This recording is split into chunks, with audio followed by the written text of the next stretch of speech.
Shalom ho sa inyong lahat. Ito ho isang bating napakaganda mula pa rin sa ating Panginoon. Shalom, ibig sabihin kapayapaan. Kapayapaan ho, shalom na ibig sabihin ay napaka tindi ho. Yung magandang kaugnayan natin sa Diyos, sa kapwa, sa kapaligiran, sarili. Diyos, kapwa, kapaligiran, sarili. Yun ho magandang kaugnayan natin doon. Yun ho ang nilalaman doon sa shalom. Ibig kong sabihin ng pagkabinati kayo ng shalom, naway ang kaugnayan niyo sa Diyos ay maging napakaganda bilang Ama, Kapatid, at Templong Buhay, yung Espiritu Santo. Tapos naway ang kaugnayan niyo sa inyong kapwa ay talagang maging masiglang-masigla, talagang mainit na mainit bilang mga kapatid, hindi lang kapwa. Sana yung kaugnayan niyo sa inyong kapaligiran, ay talagang maging magandang-maganda. Nakikita niyo ang kahulugan ng mga bagay-bagay na ito.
Huwag ninyong aapihin ang mga taga-ibang bayan.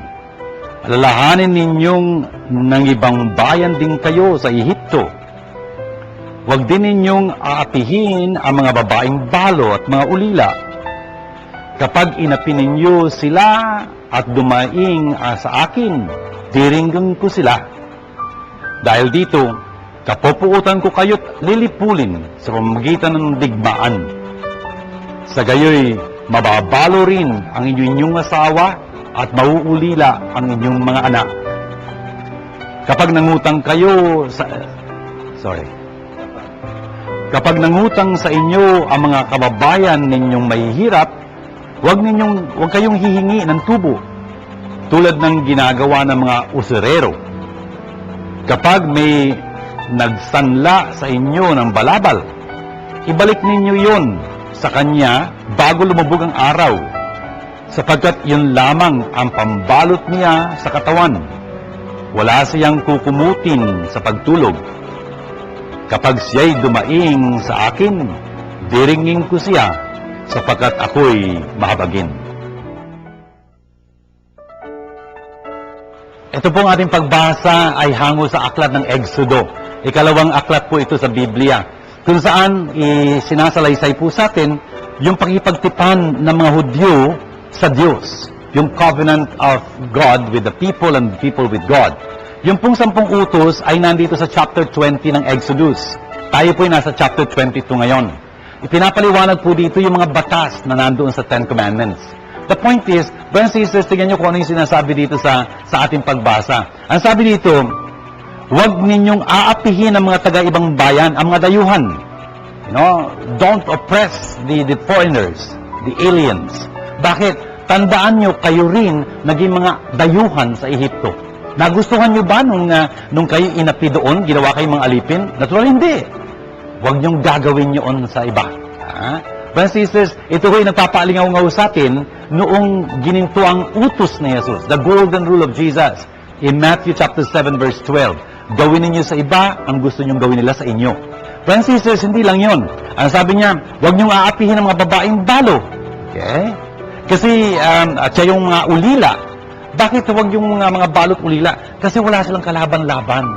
Yung mga balo, wala silang asawang lalaking ipagtatanggol sila. Yung mga ulila, maliliit pa ito. Hindi pa nila kayang manindigan, hindi pa nila kayang ipagtanggulan sarili. Kung kaya, huwag aapihin yung ngayon. Bakit? Pag inapi nyo yun, sabi ng Yahweh, ako ang magtatanggol sa kanila. Talaga naman, pagdadadalan ko kayo ng mga digmaan, na kung saan talagang mga asawa niyong babae magiging mga balo. At yung mga anak ninyo, dahil kayo, mga kalalakihan, ay talagang nakipagdigmaan, nangamatay, magiging ulila. Ang saklap po ng kanilang haharapin dito. You know? Ang haharapin nila talagang napakalagim kasi ang Diyos ang kakatawan dun sa mga balot, mga ulila. Brothers and sisters, tapos ang karugtong nilo sa verse 25 o 26, ang sabi, pag kami nangutang sa inyo, huwag kayong maging parang mga usurero. Usury ho, ibig sabihin, yung pagpapatong ba ng labis dun sa babayaran ng utang sa inyo. Yung for example, 5-6. 5-6, ibig sabihin, 20% yung naging ganansya. Ay naku, talaga namang malaking pasanin yun. At kung minsan yung mga tao, dahil sa pangangailangan nila, kumakapit sa patalim na ganun, you know? Kaya na magbabayad sa 25% nung inutang nila, ay kumakapit na rin doon. Bawal ho yun, you know? Ang sinasabi dito ng Panginoon, huwag kayong hihingi ng tubo tulad ng ginagawa ng mga usurero. Sabi nga dito, huwag kang mahihingi ng tubo eh. Brothers and sisters, tingnan mo yung pagka pinag-uusapan itong utang na ganito, dapat ho, hiraman lang siguro, hindi utang na mayroon pang, mayroon pang interest na kalakit. Pero dahan natin isang nakarang mga linggo ho, binasa natin yung sulat ni San Pablo sa mga taga-Roma, chapter 13, verse 8. Kung sa pinagdiin-diinan doon, huwag kayong magkakautang. You know, sabi doon, owe no debt to anyone except to love one another. You know? Kasi ang umiibig ay talaga nagsasagawa ng batas. Francis, napakahalaga po nitong sinasabi dito. Tingnan nyo kung gano'ng kasensitibo itong batas ng mga Hudyo. Sabi, kunyari kung isang kapitbahay mo, isang kaibigan mo, isang tao, ay nangutang sa iyo at ang isinanla sa iyo, you know, ang prenda niya sa iyo, ay yung kanyang balabal. You know? Pagka magtatakip silim na, kesyo nabayaran kanya o hindi pa, sosoli mo yung balabal niya sa kanya. Sosoli mo yung kanyang balabal sa kanya. Bakit? Kasi yun lang ang panglaban niya sa lamig, you know, yun lang ang pangkumot niya. Look at how sensitive they are, you know, brothers and sisters. Kung kaya ho, aside comment, natandaan niyo ba si Bartimeo? Sa San Marcos, kay San Marcos chapter 10, 46 to 52. Natandaan niyo yung pulubing yun, bulag ho siya, di ba? Namamalimos siya. Tumawag siya kay Jesus. Jesus, anak ng David, mababko kayo sa akin. Hindi siya pinakinggan. Pinatatahimik pa nga siya ng mga tao. Tapos, nung tumawag siya ulit, mas malakas. Jesus, wala nang Jesus. Anak ni David, makabagpo kayo sa akin. Tumigil si Jesus, pinatawag siya. Nung tinawag siya, ang tanong sa kanya ni Jesus, anong ibig mong gawin ko para sa iyo? Panginoon, gusto ko po makakita muli. Pero pansinin nyo, bago siya nagpunta kay Jesus, ano ginawa niya?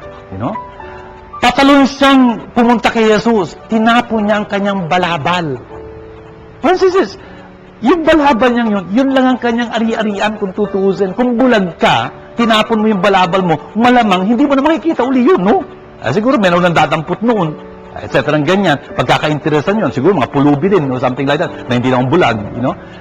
Ang ibig mong sabihin, tinapon niya yung kanyang balabal, ibig mong sabihin, talagang winaksi niya lahat ng kanyang ari-arian. At nagpunta kay Jesus. Ang kaibahan ho niya ay yung kaibahan dun sa lalaking mayaman na ibig sumunod sana kay Jesus. Pero nung sinabi ni Jesus, pagbili mo ang lahat ng iyong ari-arian, pamigay ang pinagbilan sa mga dukha, sumunod ka sa akin, hindi na ho siya sumunod. Umalis siyang malungkot na malungkot. Bakit? Dahil napakayaman niya. Yun ba yung si Bartimeo, tinapon niya yung lahat ng kanyang kayamanan, yung kanyang balabal. Yun ho yung sinasabi, dito ho nakabase yun eh. Kasi ho yung balabal na yun, nagsasagisag yun ng pag-aari. Wala ho siyang ibang pag-aari kung yun hindi lamang yun. Kaya kesyo na bayaran kanya o hindi pa sa kanyang utang, dapat ibalik mo yung kanyang ipinrenda sa yung balabal. Brothers and sisters, tingnan nyo, ito ho ang dapat na maggabay din sa ating buhay. Brothers and sisters, huwag tayong mga api. Huwag tayong mga api. Gusto natin kakalingain tayo, gusto natin tutulungan tayo pag nangangailangan tayo, gusto natin talaga uunawain tayo. Ganun ang gawin natin sa ating kapwa. Hindi mga api, kundi magkakalinga, tutulong, magtataguyod. Yun ang gawain ni Kristo. Yun ang gawain ng isang Kristiyano. Gawin mo sa iba ang gusto mong gawin nila sa iyo.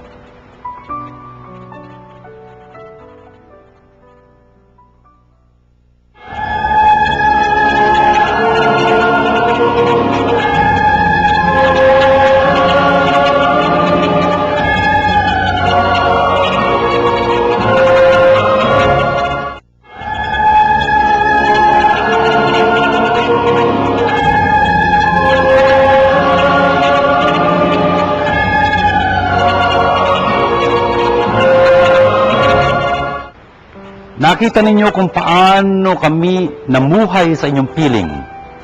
Ito'y ginawa namin para sa inyong kabutihan. Tinularan ninyo kami at ang Panginoon.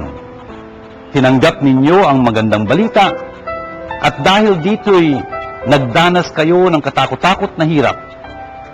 Gayunman, taglay pa rin ninyo ang kagalakang loob ng Espiritu Santo. Kaya't naging huwaran kayo ng mga kapatid sa Macedonia at Akaya, sapagkat hindi lamang ang salita ng Panginoon ang lumaganap sa Macedonia at sa Akaya sa pamamagitan ninyo, pati ang balita tungkol sa inyong pananampalataya ay kumalat sa lahat ng dako. Ano pat, hindi na kailangan magsalita pa kami tungkol dito. Sila na ang nagbabalita kung paano ninyo kami tinanggap. Sila rin ang nagsabing tinlikdan na ninyo ang pagsamba sa mga Diyos-Diyosan upang maglingkod sa tunay at buhay na Diyos at maghintay sa kanyang anak na si Jesus. Siya ang muling binuhay na magbabalik mula sa langit at magliligtas sa atin sa darating na puot ng Diyos. Mga kapatid, pinagpapatuloy po natin ang ating pakikinig sa unang sulat ni San Pablo sa mga taga-Thessalonica. Ang sabi ko nga sa inyo, ito'y antigong sulatin, ang unang-unang sulatin sa Bagong Tipan. At dito po, maganda po yung ating naririnig na paalala sa atin ni San Pablo. Friends and sisters, tandaan ninyo, bakit nga ba sinulat ni San Pablo itong kanyang sulat na ito? At yung mga sulat niya, hindi ho friendly letters to. Ito po yung paraan na ginamit ni San Pablo upang tumugon sa mga katanungan, sa mga nagiging sitwasyon doon sa mga eklesiya na kanyang tinatag. You know? Kasi hindi naman pwedeng bumisita si San Pablo na pabalik-balik doon. Malalayo itong mga lugar na ito. At yung transportation, hindi kamukha ngayon. Na, you can take your breakfast in London, lunch in the States, and back in London for supper. Parang ganyan ba? Hindi ho ganun eh. Ang tagal ho ng mga biyahe dito, bundok at ang dagat ang tatawirin, etc. Ganyan. Kaya medyo mahirap ho yung makabibisi-bisita si Pablo doon. Kung kaya, anong ginawa niya? Ay meron naman hong kuryo. Meron silang postal system na umaabot naman ng mabilis na rin ho, kung tutusin. Ngayon email, noon snail mail. Parang ganyan ba? Talagang makupad. Pero dumarating din. Wala hong texting noon. Can you imagine? Kung kaya, sulat ho yung papadala ni San Pablo. At doon sa mga sulat na yon, sinasamantala niya yung pagkakataon na tugunan, yung mga katanungan nila at palakasin ang kanilang mga kalooban. At dito, ginugulitan ni San Pablo sa kanila, nakita nyo yung aking halimbawa sa piling ninyo. Kung paano ko namuhay. Nagtatrabaho ako noon, Talaga naman naging masigasig ako sa aking gawain ng pangangaral ng salita ng Diyos. Talaga naman yung mga pinoproblema ninyo, pinoproblema ko na rin, Talagang nakiisa ako sa inyo. Nakita niyo yung halimbawa ko. Yun ang tinutularan niyo at tinutularan niyo tuloy ang Panginoon. Kasi ako rin tumutulad sa Panginoon. Tingnan niyo, brothers and sisters, yung importance ng good example, the apostolate of good example. Kahit na wala kang sinasabi, nakikita ka eh. Kung minsan nga, ang dami-dami mong sinabi, tapos nabaliwala, bakit? Nakita yung halimbawa mo, mali. Hindi, kahit na wala kang sinasabi, dahil sa iyong pagkilos at pamumuhay, marami na silang tututunan.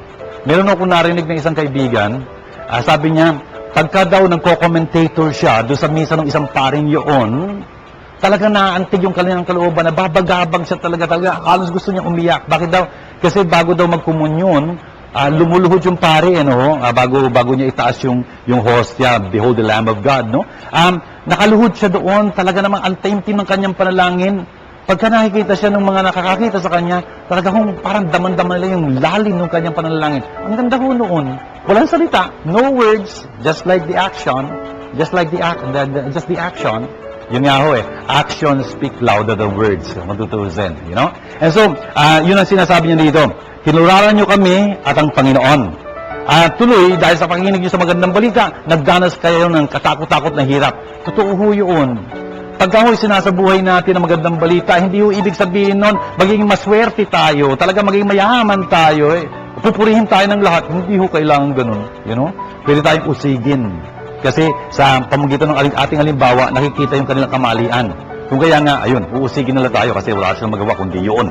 The point is, brothers and sisters, ang sinasabi ni San Pablo dito, pero pinatatatag kayo ng kaloob ng Espiritu Santo. Yun nga ho, ang Espiritu Santo magpapatatag sa ating buhay.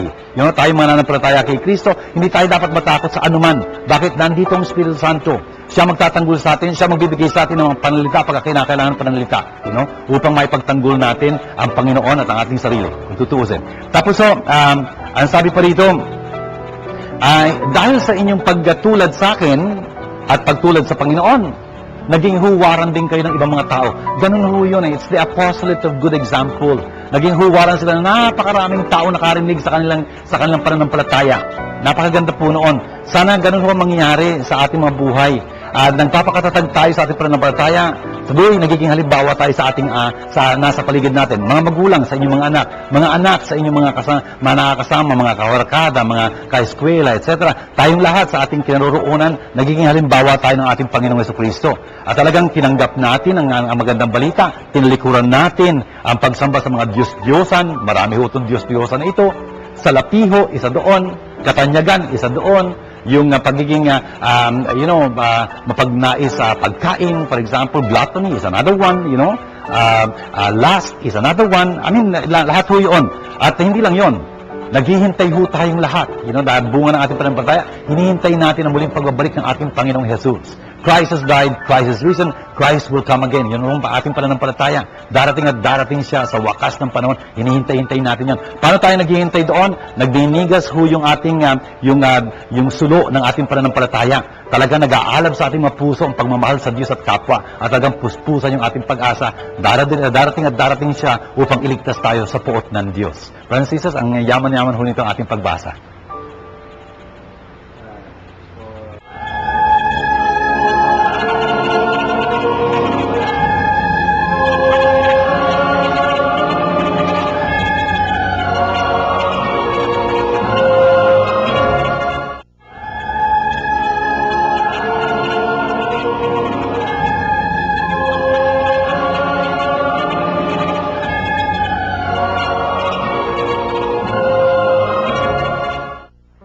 Nagtipon-tipon ng mga Pariseo nang mabalitaan nilang napatahimik ni Jesus ang mga Saduseo. At isa sa kanila, isang dalubhasa sa kautusan, ang nagtanong kay Jesus upang subukin ito. Guro, alin po ang pinakamahalagang utos sa kautusan?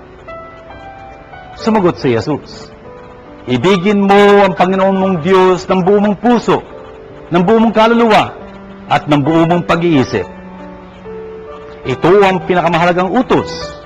Ito naman ang pangalawa. Ibigin mo ang iyong kapwa gaya ng iyong sarili.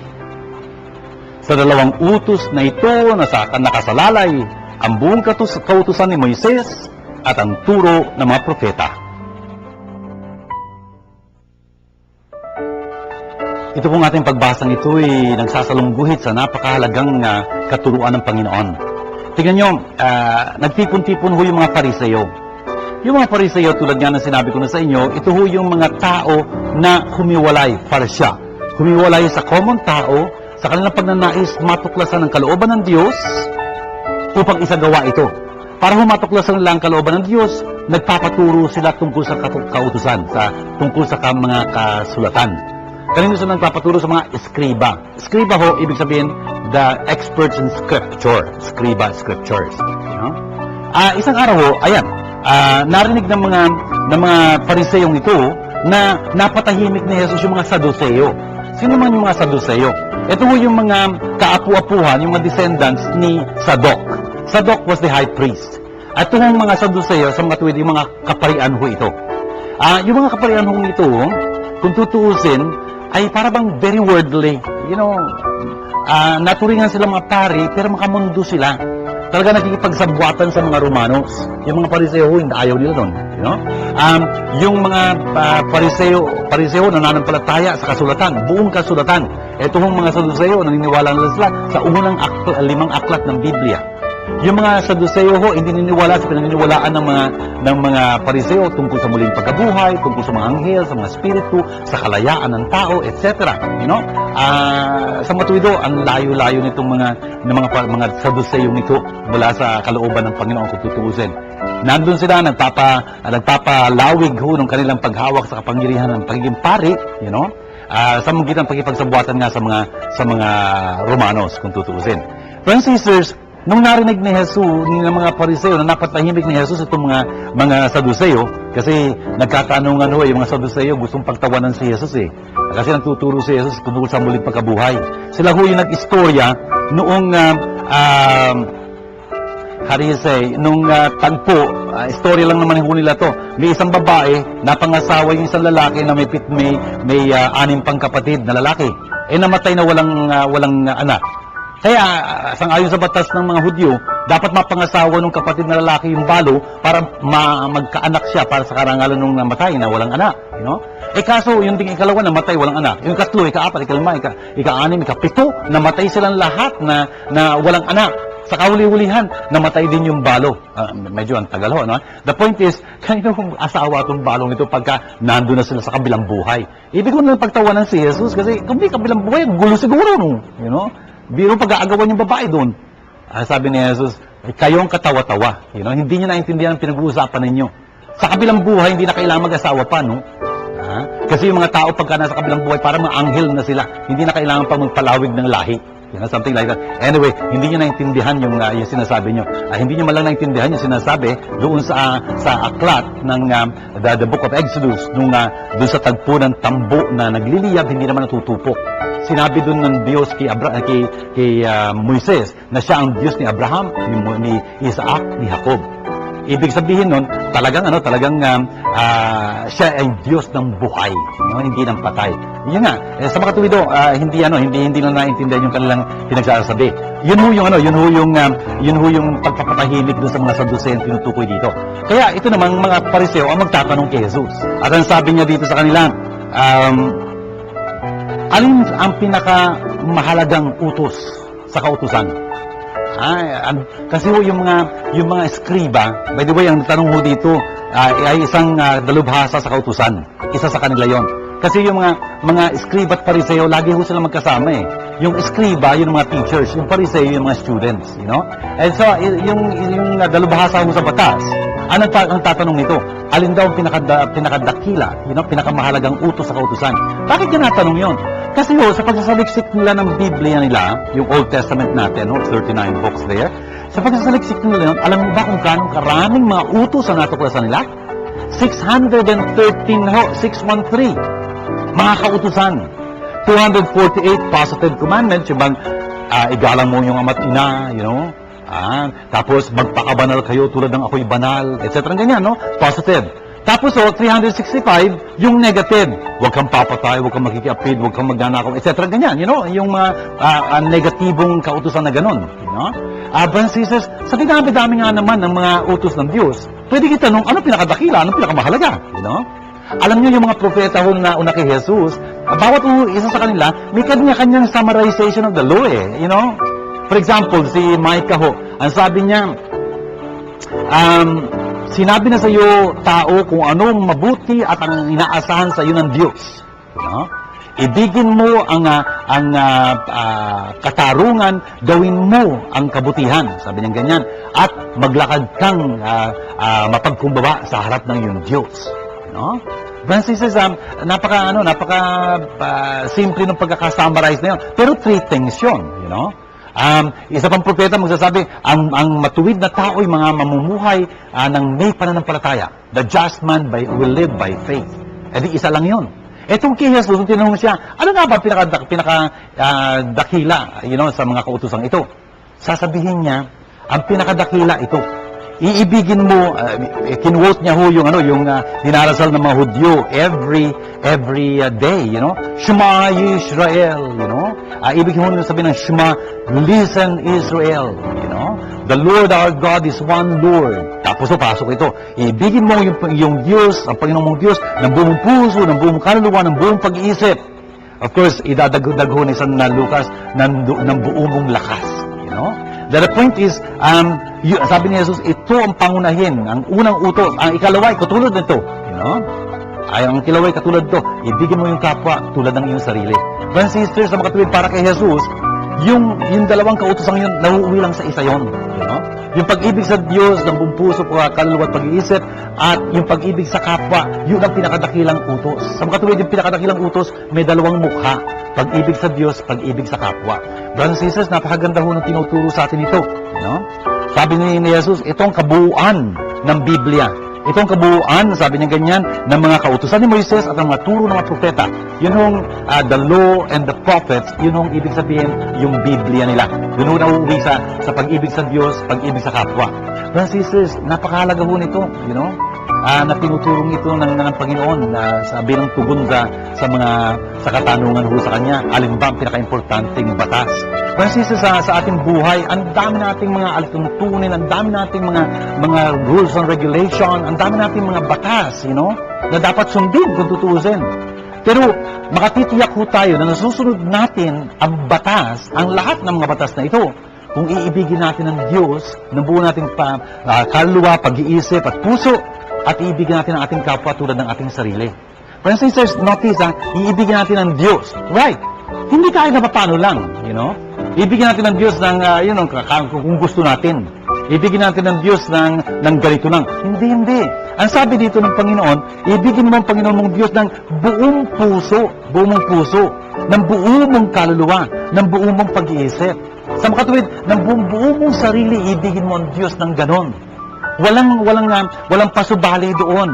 Walang parte ng buhay mo, walang parte sa iyo na hindi dapat iibig sa Diyos. Brothers and sisters, medyo mabigat 'yon, ha? Dapat ho iibigin natin ng Diyos ng buong-buo nating pagkatao. Can you imagine, brothers and sisters, kung gano'n ang pag-iibig natin sa Diyos? Oh, by the way, alam nyo, meron akong kakilala na ang yaman-yaman ho. Ang yaman-yaman. Siya ho yung may-ari ng maraming department stores dito. Hindi ko na sasabihin sa inyo ang kanyang pangalan. Pero matutuklasan niyo ho. Alam niyo ba, nag-umpisa ho sila sa pagbebenta lang, pagtitinda lang ng mga laso. Doon ho sa Itiage. You know? Pero lumaki ho sila ng lumaki. Alam niyo kung bakit?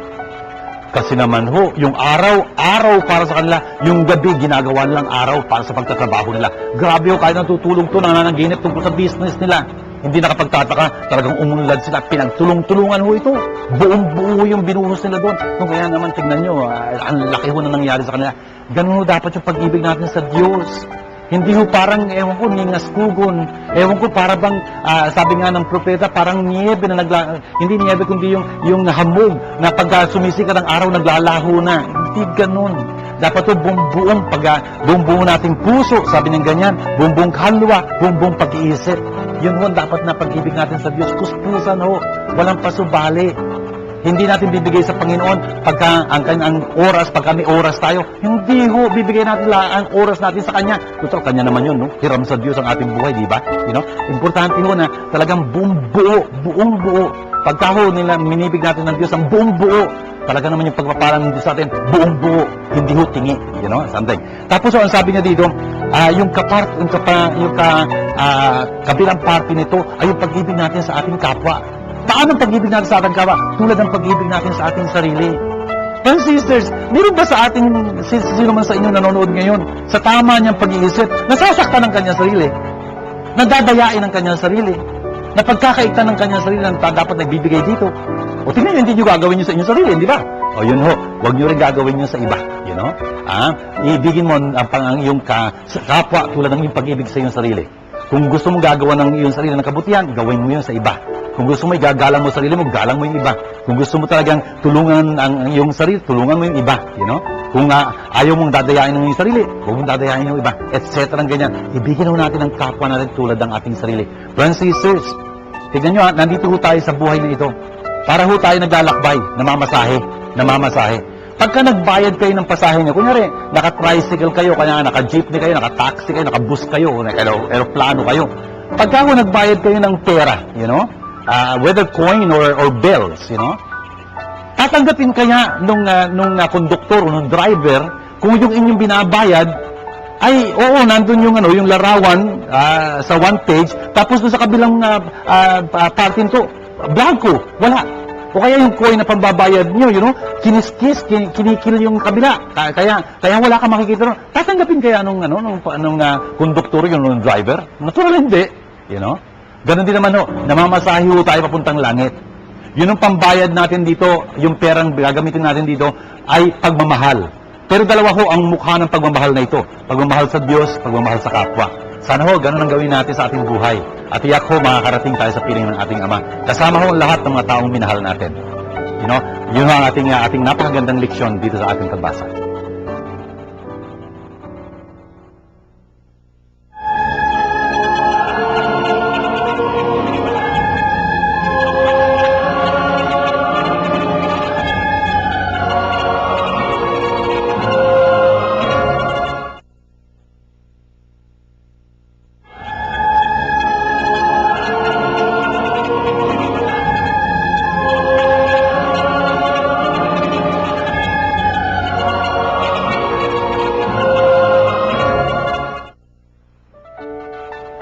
Mga kapatid, tingnan nyo, ating pinagpapatuloy ang ating palatuntunan sa magitan ng pagsa-summarize natin ng mga nakita natin sa mga pagbasa.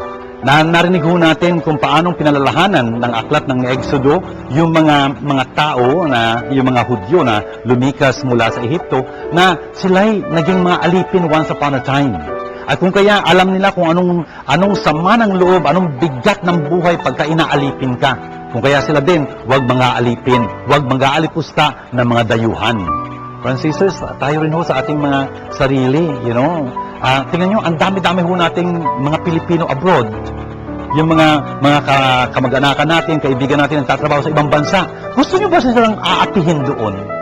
Naturally, hindi. Nag-rebelde tayo pagka narinig natin, inaapi yung mga kamag-anakan natin, mga kaibigan natin ang tatrabaho doon, hindi ho ba?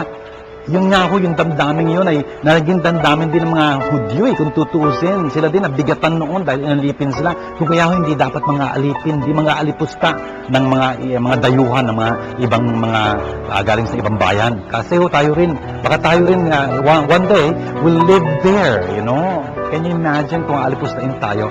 Yun din. Tapos pagka ang sinasabi dito, pinapakita ho sa atin yung pagiging sensitibo ho ng batas ng mga Hudyo tungkol sa mga taong nangangailangan. Pag kami nagsanla sa iyo ng kanyang balabal, isusuli mo yun sa takip silim, keso nabayaran ka o hindi. Importante ho, meron tayong puso. May puso ho tayo makamabagin, Kung kinakailangan, hindi ho tayo dapat nangungutang, nagpapautang, kundi tayo nagtutulungan, Kasi yun ang gusto nating marinig pagka mayroon tayong kailangan. O itutulong ko sa iyo. Hindi, ito utang mo sa akin, bayaran mo kagad. Hindi naman siguro ganon. Dapat ho tayo din sensitibo doon. Magtulungan ho tayo. Pagka ganon ho ang ginawa natin, nagtulungan tayo. Can you imagine, brothers and sisters, kung anong kahinatnan natin bilang isang lipunan? Ang ganda ho siguro ng takbo ng buhay natin.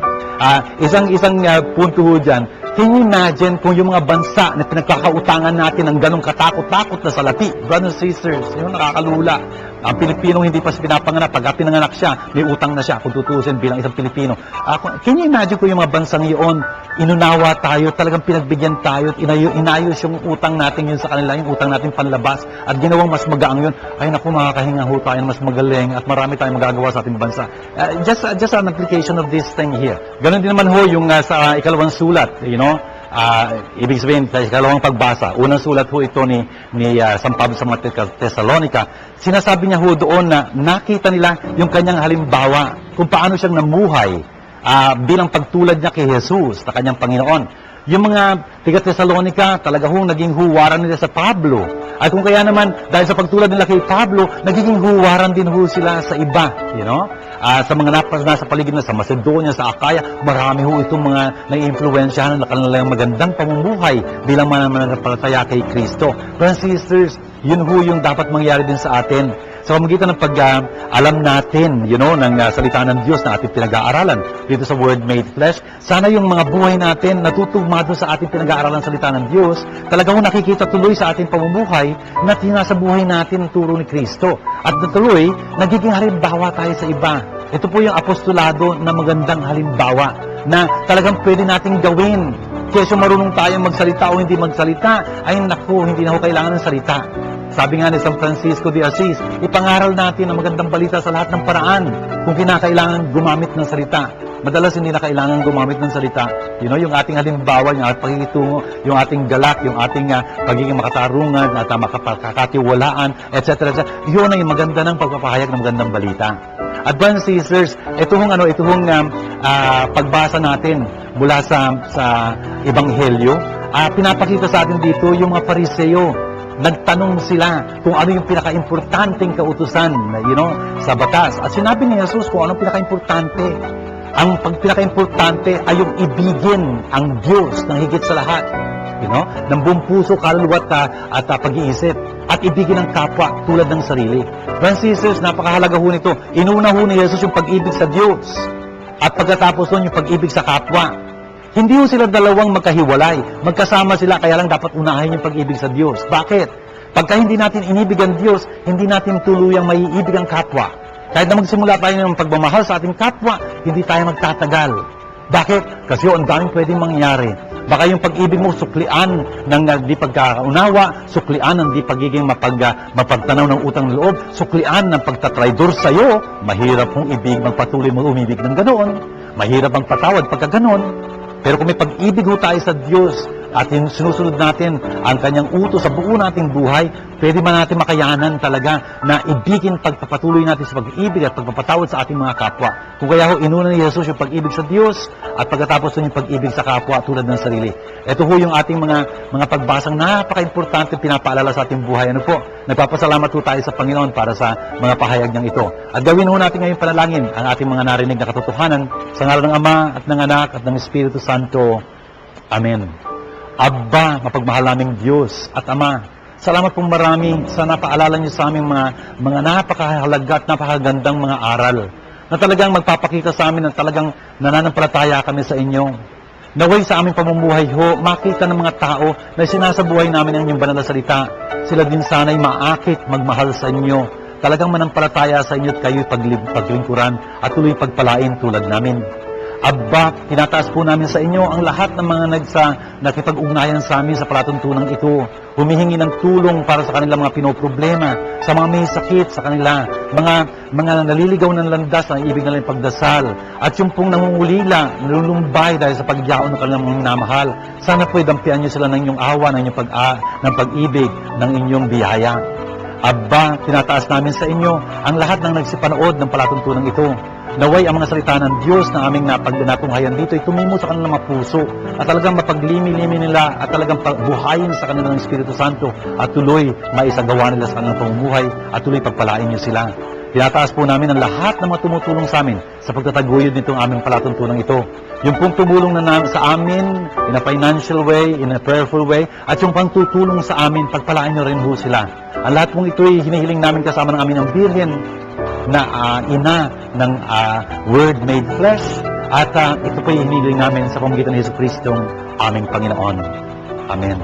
Sumainyo ang Panginoon at pagpalain po kayong masaganang makapangyarihang Diyos, Ama at Anak at Espiritu Santo. Amen.